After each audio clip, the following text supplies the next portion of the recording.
terdapat di dalam Kisah Para Rasul pasal 2 ayat 1 sampai 13, dan bacaan ini merupakan bahan renungan kita. Bacaan kita sesama anggota Persekutuan Gereja Masih Injil Sangiang Laut, Gebis, dimanapun berada, kita akan merenungkan bacaan ini. Karena itu saya akan membacakannya untuk kita dan jemaat sekalian mengikuti di rumah masing-masing. Judulnya Pentakosta. Ketika tiba hari Pentakosta, semua orang percaya berkumpul di satu tempat. Tiba-tiba turunlah dari langit suatu bunyi seperti tiupan angin keras yang memenuhi seluruh rumah di mana mereka duduk, dan tampaklah kepada mereka lidah-lidah seperti nyala api yang bertebaran dan hinggap pada mereka masing-masing. Maka penuhlah mereka dengan Roh Kudus. Lalu mereka mulai berkata-kata dalam bahasa-bahasa lain seperti yang diberikan oleh Roh itu kepada mereka untuk mengatakannya. Waktu itu di Yerusalem diam orang-orang Yahudi yang saleh dari segala bangsa di bawah kolong langit ini. Ketika turun bunyi itu, berkerumunlah orang banyak. Mereka bingung karena mereka masing-masing mendengar rasul-rasul itu berkata-kata dalam bahasa mereka sendiri. Mereka semua tercengang-cengang dan heran, lalu berkata, bukankah mereka semua yang berkata-kata itu orang Galilea? Bagaimana mungkin kita masing-masing mendengar mereka berkata-kata dalam bahasa kita sendiri, yaitu bahasa yang kita pakai di negeri asal kita? Kita orang Partia, Media, Elam, penduduk Mesopotamia, Yudea dan Kapadokia, Pontus dan Asia, Firgia dan Pamfilia, Mesir dan daerah-daerah Libya yang berdekatan dengan Kirene, pendatang-pendatang dari Roma, baik orang Yahudi dimanapun, penganut agama Yahudi, orang-orang Kreta dan orang Arab. Kita mendengar mereka berkata-kata dalam bahasa kita sendiri tentang perbuatan-perbuatan besar yang dilakukan Allah. Mereka semuanya tercengang-cengang dan sangat termangu-mangu sambil berkata seorang kepada yang lain, apakah artinya ini? Tetapi orang lain menyindir, mereka sedang mabuk oleh anggur manis. Yang dikatakan berbahagia ialah kita semua yang sudah bersama-sama mengikuti pembacaan firman Tuhan. Shalom, Manau Semahe. Bapak Ibu Saudaraku yang terkasih dalam Yesus Kristus, kita bersyukur kepada Tuhan di hari ini atas kasih dan kemurahan Tuhan. Maka kita boleh ada sebagaimana kita ada dalam satu persekutuan untuk memuji dan memuliakan kebesaran Tuhan. Saya selalu katakan bahwa tidak ada alasan bagi kita untuk tidak berjumpa dengan Tuhan.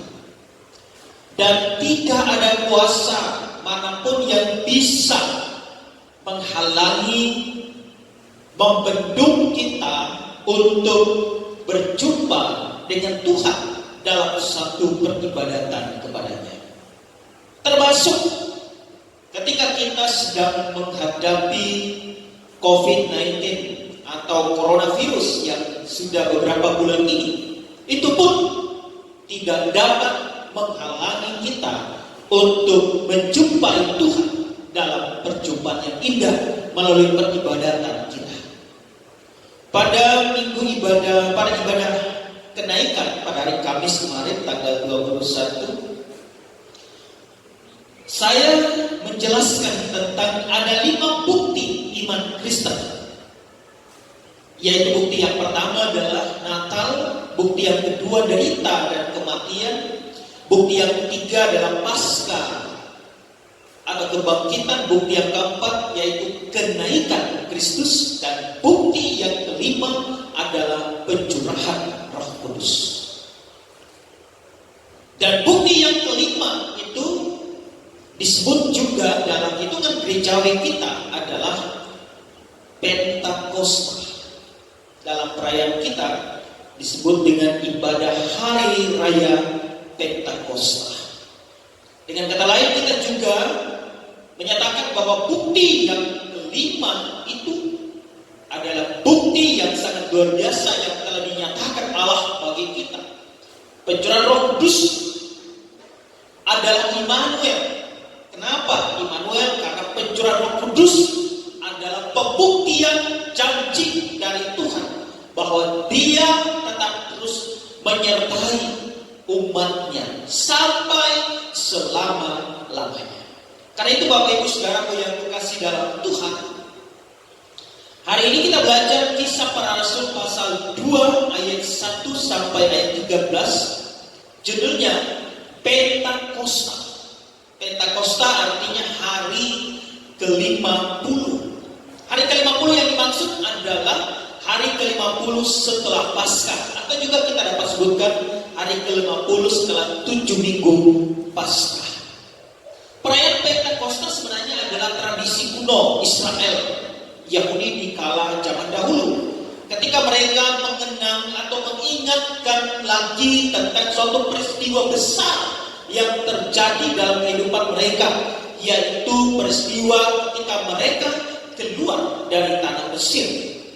Dalam perjalanan mereka keluar dari tanah Mesir, ada hal-hal penting yang mereka dapatkan, yaitu di dalamnya mereka juga mensyukuri atas turunnya hukum Taurat di Gunung Sinai.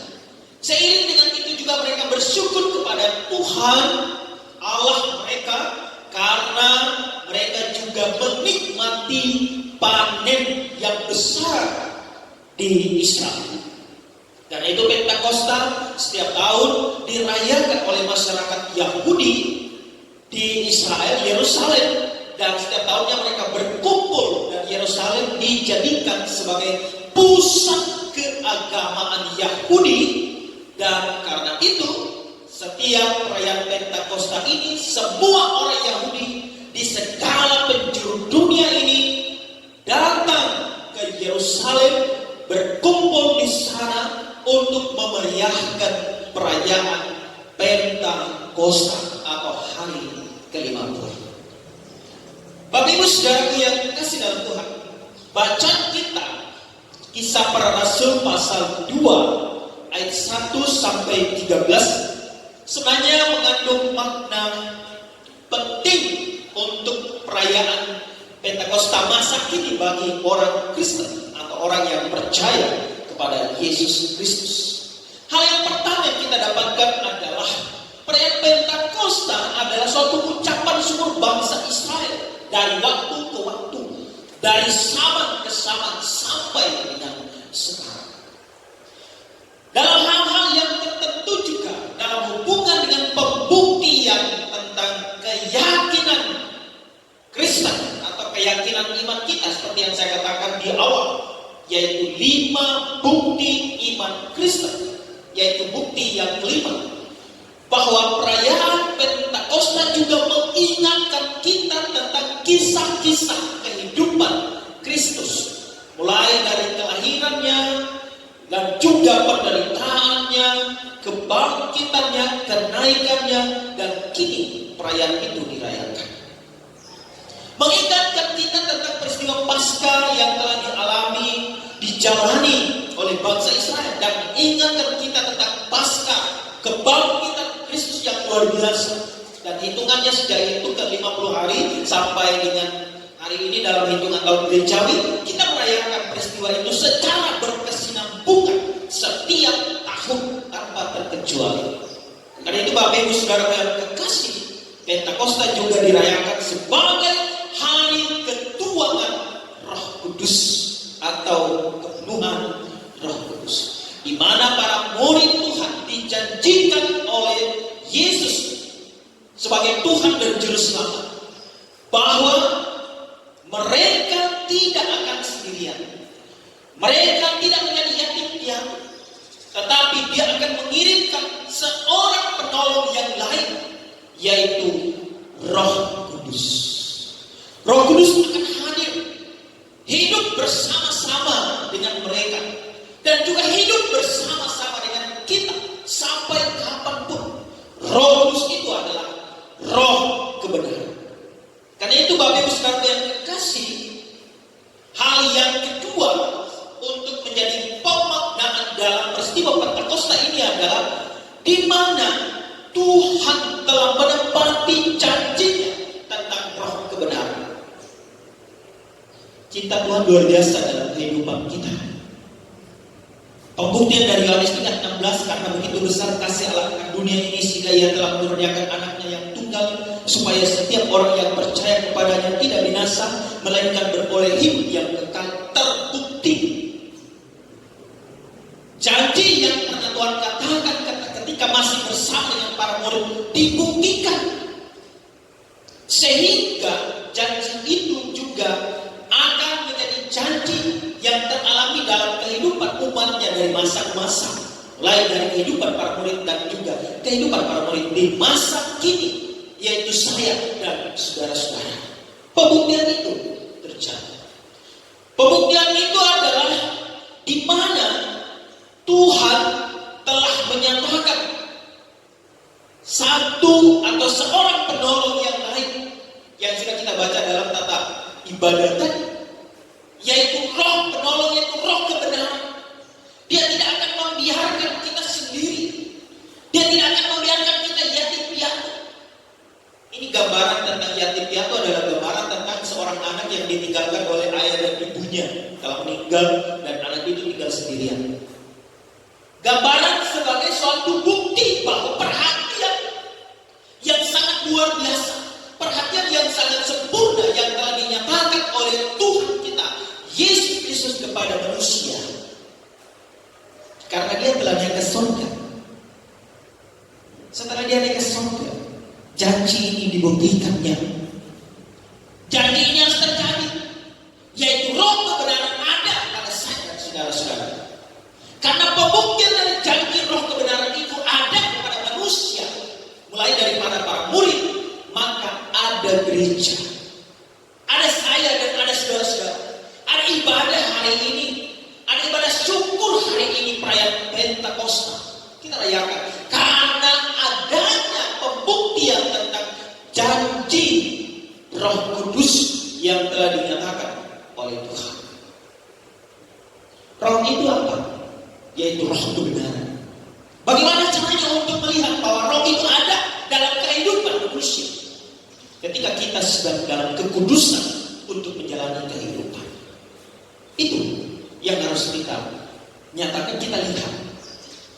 Yesus telah mengatakan dalam bacaan yang terdapat dalam Yohanes pasal 14 ayat 15 sampai 19 bahwa orang yang mengalami atau orang yang sedang hidup bersama dalam penguasaan Roh kebenaran itu, dia benar-benar tahu, dia benar-benar mampu, dia benar-benar siap untuk melihat seperti apa Roh itu dan bagaimana dia. Tetapi ada banyak orang yang juga tidak dapat melihat Roh itu karena Roh itu tidak bersama dengan mereka. Bagaimana caranya kita mampu untuk melihat kuasa dan merasakan kuasa Roh Kudus? Caranya gampang, yaitu jalani hidup di bawah pimpinannya. Karena Roh itu adalah Roh kebenaran. Saudara yang dikasih, Roh itu Roh kebenaran. Tuhan tidak mengatakan Roh itu Roh kebaikan, tetapi Roh kebenaran. Waktu sebelum COVID-19 saya pernah khotbah di sini tentang perbedaan antara kebenaran dan kebaikan. Kenapa dia berbeda? Karena kebenaran itu sempurna. Orang yang melakukan kebenaran adalah orang yang dipenuhi oleh Roh kebenaran. Berbeda dengan kebaikan.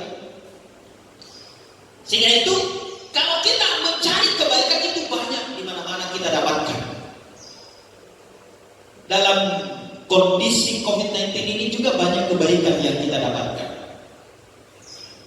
Tetapi ukurannya adalah motivasi dari kebaikan. Sebab tidak semua orang yang melakukan kebaikan lalu dia benar. Tetapi jika orang itu melakukan kebenaran, pasti dia sudah baik. Nah, itu bedanya. Ada banyak orang melakukan kebaikan tetapi hidupnya tidak benar di hadapan Tuhan.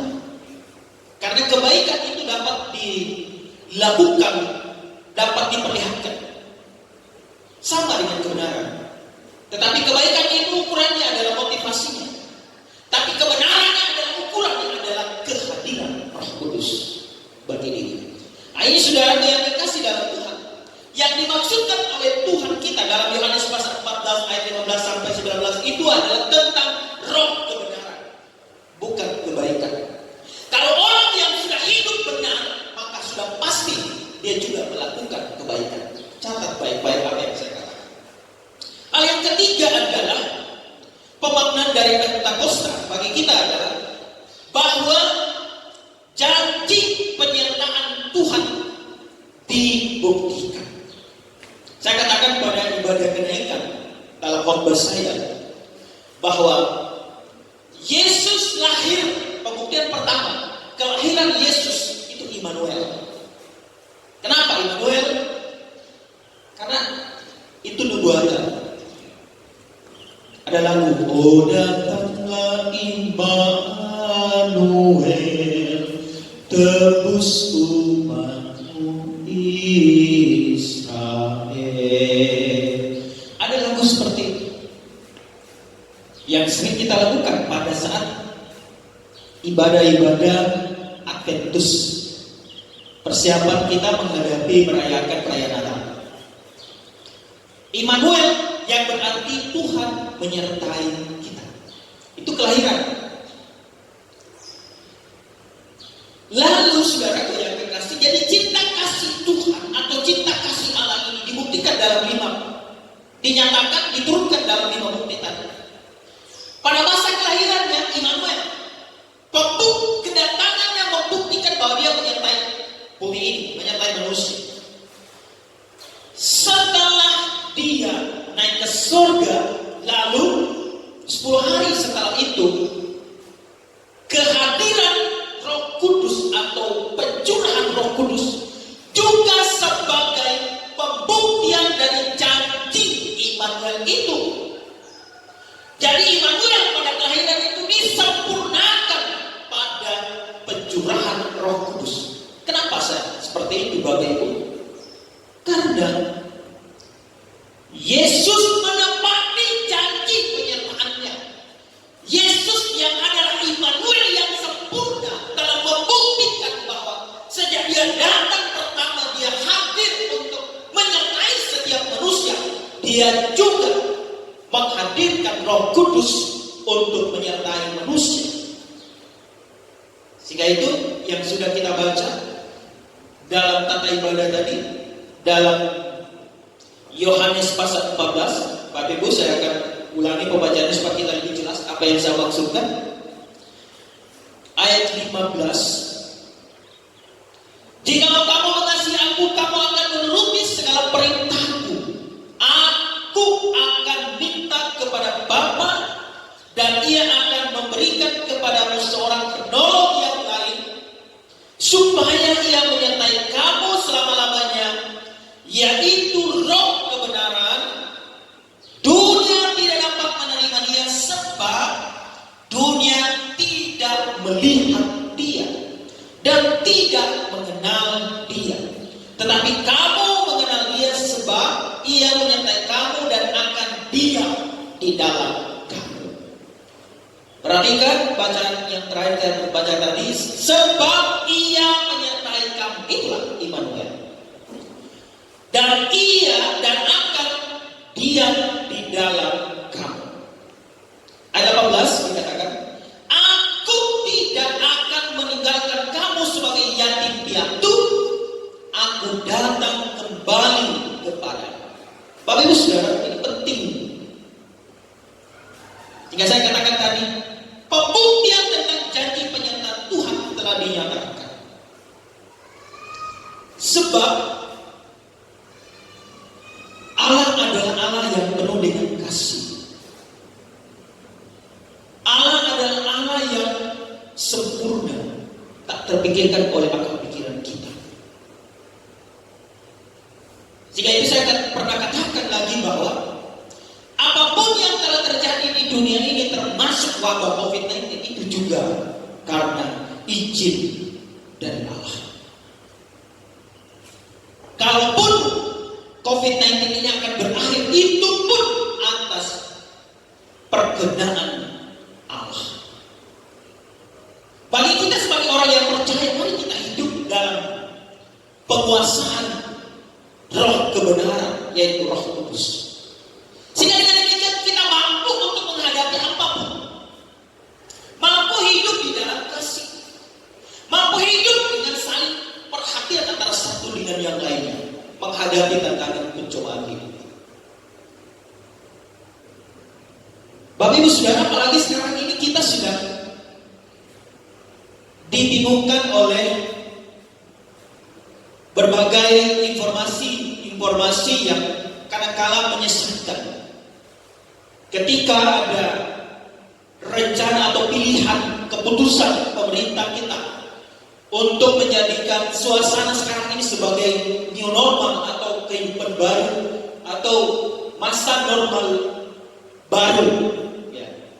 Kita tidak lagi kembali kepada kehidupan biasa sebelum COVID-19, tetapi kita tetap bertahan dalam suatu keadaan seperti ini, namun dalam kondisi kehidupan yang baru. Apa itu? Di mana kita yang dahulunya tidak tertib menjalani kehidupan, apalagi dalam menjalani protokol kesehatan, tapi sekarang kita lebih tertibkan. Sebelum COVID-19 kita tidak pernah pakai masker, ataupun kita bisa hanya pakai masker kalau kita berkunjung orang sakit menular di rumah sakit. Biasanya masker hanya ada di situ, hanya kita pakai di situ. Tetapi dalam kondisi new normal, kita rutin menggunakan masker, dan itu jadi wajib. Di zaman sebelum kita menghadapi COVID-19, mungkin kita makan saja tidak pernah cuci tangan, hidup tidak tertib. Tetapi setelah kita menjalani kehidupan new normal, apa saja yang kita lakukan dalam aktivitas kita, kerja kita, sebelum dan sesudah, kita harus cuci tangan. Di masa sebelum COVID-19, mungkin dalam peribadatan gereja kita cenderung untuk memilih mengumpulkan orang sebanyak-banyaknya. Dalam ruangan ibadah mungkin seperti ibadah gereja kita kapasitas 60 orang, lalu kita muat 200 orang, over kapasitas. Tetapi dalam kondisi hidup new normal, kita akan tata lagi posisi-posisi peribadatan, termasuk tempat duduk, ruangan, jarak, dan lain sebagainya. Itu kehidupan di new normal. Walaupun memang ada banyak tantangan, ada banyak halangan untuk memperjuangkan kehidupan ini, tetapi sebagai masyarakat yang baik dan juga sebagai anggota jemaat yang taat, anggota jemaat yang sedang mengalami kehidupan dalam roh kebenaran seperti yang dijanjikan oleh Tuhan di masa ini, mari kita mentaati keputusan atau kebijakan pemerintah seperti ini. Ini yang terbaik buat kita. Karena kalau kita tetap terus bertahan dalam kesendirian, bertahan dalam suatu kehidupan yang kita jalani, yang pada akhirnya menyebabkan berbagai hal, termasuk pekerjaan kita, atau kehilangan pekerjaan kita, penghasilan kita berkurang, dan semua kegiatan-kegiatan yang kita jalani itu mengalami kemunduran. Tapi mari kita hadapi dan kita sebut kehidupan new normal. Ini adalah bagian dari rancangan Allah yang sedang diuntukkan bagi kita untuk menertibkan umat Tuhan, termasuk saya dan saudara-saudara. Karena itu di perayaan Pentakosta ini, marilah kita menghadapinya dengan sukacita. Para rasul telah mengalami kepenuhan Roh Kudus. Mari kita lihat bersama, walaupun mereka sedang mengalami kepenuhan Roh Kudus dengan berbicara dari bahasa-bahasa yang lain dari bahasa-bahasa yang memang sudah ada. Seperti diungkap dalam bacaan ini, ada berbagai bahasa yang disebutkan. Tapi walaupun demikian, ada juga respon-respon yang dialami oleh para rasul. Respon positifnya adalah mereka tercengang dan termangu-mangu, bertanya-tanya, heran, kaget, melihat, mendengarkan para rasul yang berbahasa dari bahasa banyak bangsa. Tetapi respon negatifnya adalah ada juga orang yang menganggap bahwa para rasul itu sedang mabuk oleh anggur. Jadi seberapa besar atau sekecil apapun kebaikan yang kita ciptakan, yang kita lakukan di dunia ini, ada saja orang meresponnya. Apakah itu respon positif atau juga respon negatif? Sehingga itu jangan kita merasa cemas tentang hal itu. Sebagai orang yang dipenuhi oleh Roh Kudus, mari kita jalankan kehidupan kita, walaupun mungkin kita akan menghadapi respon positif dan respon negatif. Pikiran dari pemerintah untuk melaksanakan kehidupan yang normal juga akan menghadapi dua respon, baik respon positif maupun respon negatif. Secara positif kita mampu menerima, mencerna, memikirkan dengan baik tentang suatu kehidupan baru yang harus kita jalani, karena ini adalah bagian dari rancangan Allah dalam hidup kita untuk kita lakukan. Karena COVID-19 ini, dengan adanya COVID-19 ini membuat ada banyak pengajaran-pengajaran baru yang terlupakan di masa lalu dan kini kita ingat dan kini kita lakukan. Tetapi respon-respon negatifnya juga akan muncul ketika kita menjalani kehidupan new normal. Orang menganggap, aduh kalau semua ibadah semua kumpul lagi, nanti penyakit semua tambah banyak. Positif sekarang sudah mendekati 300 mungkin di Sulawesi Utara. Nanti kalau mau dijalankan kehidupan yang normal, mau tambah. Ada banyak hal yang dipikirkan oleh umat dengan pemikiran yang berbeda-beda, apakah dia positif ataukah dia negatif. Ketika kita menjalani kehidupan kita, seperti itu juga yang kita hadapi dalam kehidupan ini. Karena itu jangan takut. Mengambil keputusan yang terbaik untuk hidup mengikut Tuhan, itu adalah keputusan yang berat tetapi berharga di hadapan Tuhan. Bapak Ibu Saudara yang terkasih dalam Tuhan, selamat kita menjalani masa kenuaian Roh Kudus. Roh Kudus telah dicurahkan dalam kehidupan kita sesuai dengan janji firman-Nya. Terimalah Roh Kudus itu dan wartakanlah kabar sukacita tentang Kristus, sehingga dengan demikian engkau menjadi pemberita Injil yang benar-benar dipercayakan oleh Tuhan. Jadilah pemberita Injil bukan hanya bagi orang-orang di luar yang jauh sana, tetapi mulai dari dirimu, mulai dari keluargamu, mulai dari sekelilingmu, mulai dari jemaatmu, dan sampai kemanapun engkau pergi dan berada. Firman-Nya menguatkan kita.